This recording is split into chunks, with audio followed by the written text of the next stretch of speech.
Hey, don't worry about it. We're not actually fishing here, but welcome back to M Hood Fishing, everybody.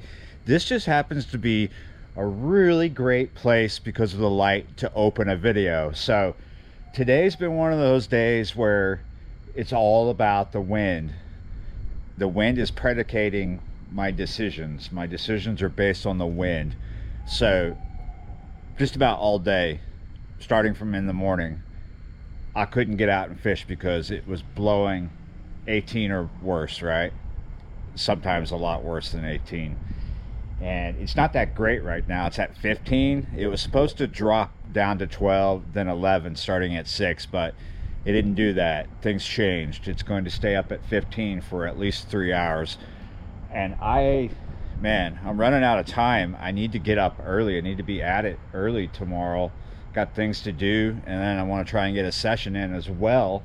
I've had one of those days where, you know, I knew there was things I needed to do, and then there were things that I didn't need to do, but they happened anyway. And so I've got to crawl under my house tomorrow and try to figure out, because I haven't got it done yet. So yeah, sewage problems. It's been a shitty day. All right, you're back on my chest.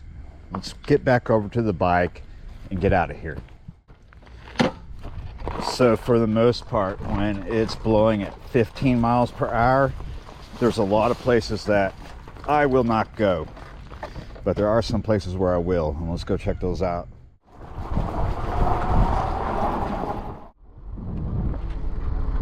Let's make a stop here just because it's so bright, right?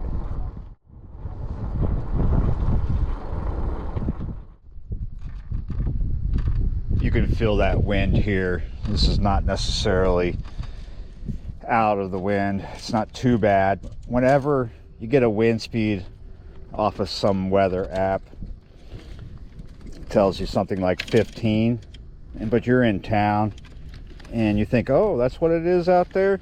And then you go to a place where you're gonna fish where it's open. You're not like in the woods, right? Fishing a stream. You're fishing a really open area like this, or you're on a lake, or you're on the Mississippi River. Expect that wind speed that they're giving you on that app to actually increase out there at that physical location where you're gonna fish, right? And it is laying down a little bit. It's not too bad right here because the wind is coming from this way. It's coming out of the south, sort of. We got a little bit of stuff blocking it, but as we walk out here, we'll probably feel it. Now, because of the wind being up at 15 right now, I decided not to try to do catfish. It's not really that time of year where I'm going to take big catfish serious.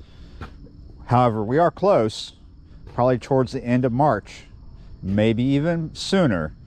But we gotta let the water temps come up a little bit, and then it'll be worth it to me because I just like to catch really big cats, right? But right now, maybe a little bit here and there we'll look for cats, but for right now we're going to see what we can get. Let's see, I've got this set up as a drop shot. It's a crappie psychic paddle tail swim bait. Let me get some more light on. You can see that I was using it in yesterday's video. That is a size 4 mosquito hook. I believe a couple videos ago when I was catching goggle eye with Alex when we were doing citizen science, I misquoted what that size is. I said a size 6, but it's actually a size 4 mosquito hook by owner. Could catch something here. I've not spent a lot of time on this new bridge fishing, just a little bit here and there. Now, there are a lot of guys out there probably already commenting that they fish in 15 mile per hour wind all the time, or even worse. And I have before as well. But the difference between you and me is that I'm filming and I don't have a dead cat. That means I do not have a fuzz mic, a windbreaker, so I do not care to do that.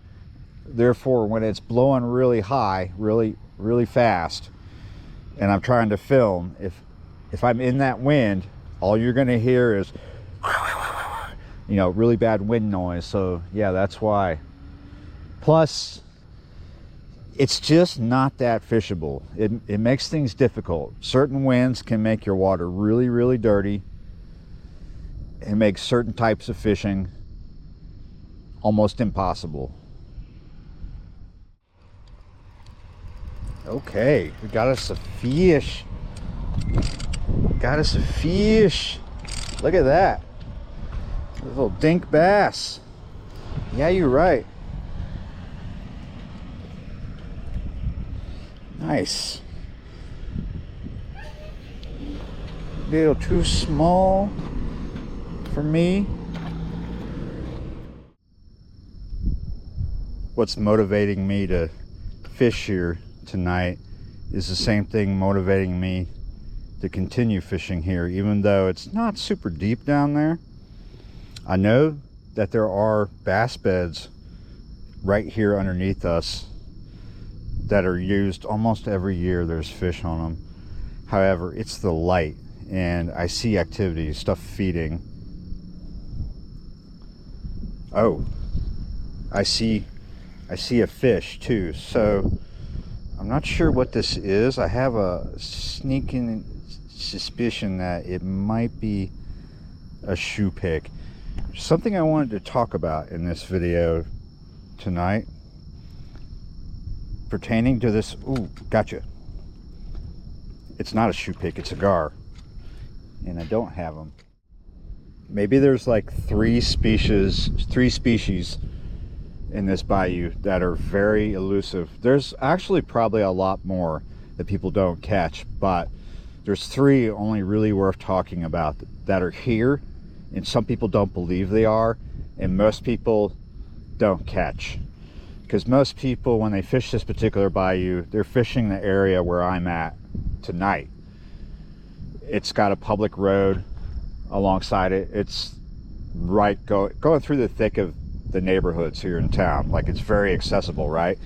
So it's under a lot of pressure, and there are parts of this bayou that are much further from this area that have a lot more habitat and deeper water. So what are those three species?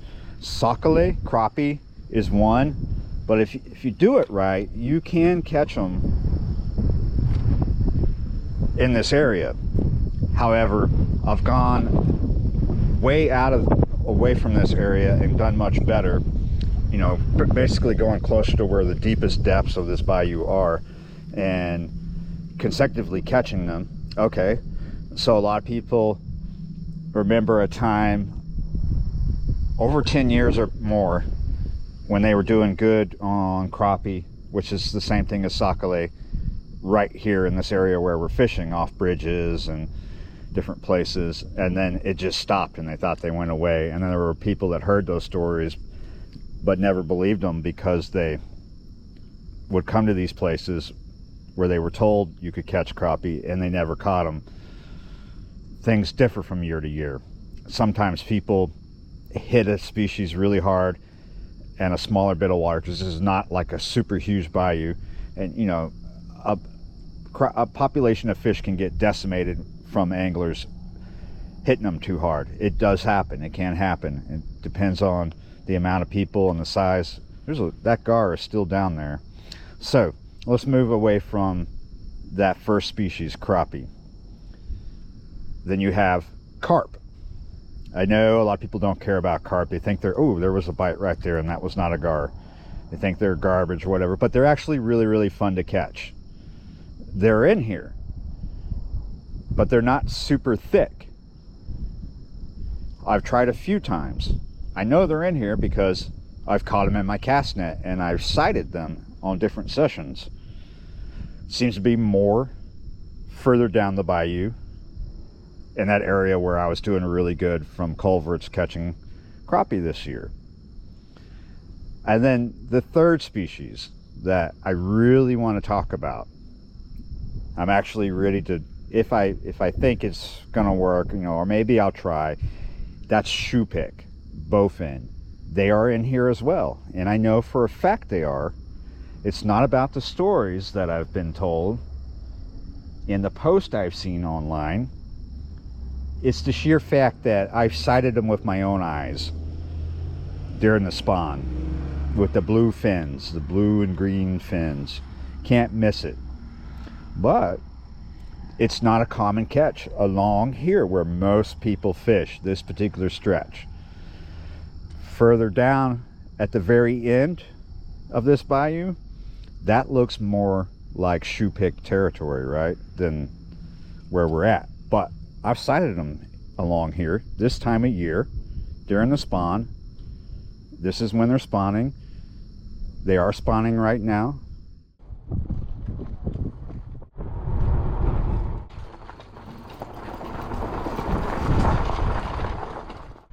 Totally take it back what I said in the beginning.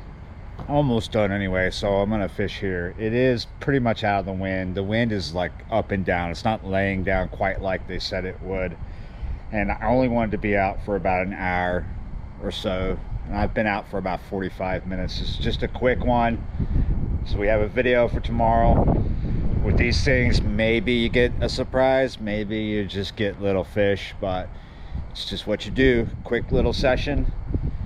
Whew. And yeah, I know we got about maybe a whole month, because March is right around the corner, and March is what this is about. Lots of wind. We've got a whole month of it coming, so get used to it. Just gonna do a jig here underneath a cork. Something I really love, and I'm gonna go with a color that I really love with a crappie bite. Avocado Chartreuse. It's by Muddy Waters.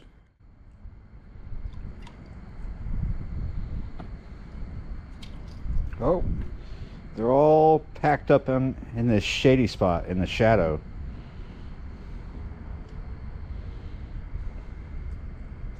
There we go. Oh, that's a nice runner. What do we got? It's a goggle eye, I bet. Not bad. It's a little bigger than I expected. I remember catching them super big in a neighboring state. Yeah, but that's not it. All right, that is absolutely enough messing around with little stuff out here. This was only meant to be a short session, a quick short video. Hopefully it is. Yeah, you're right. I know I tend to talk a lot, but yeah, I was talking about stuff I like to talk about. So there you go. I will be back out soon, but I got to get under a house in the morning. So thanks for watching, liking, sharing, commenting, subscribing, being a member of the channel, and I will see you next time.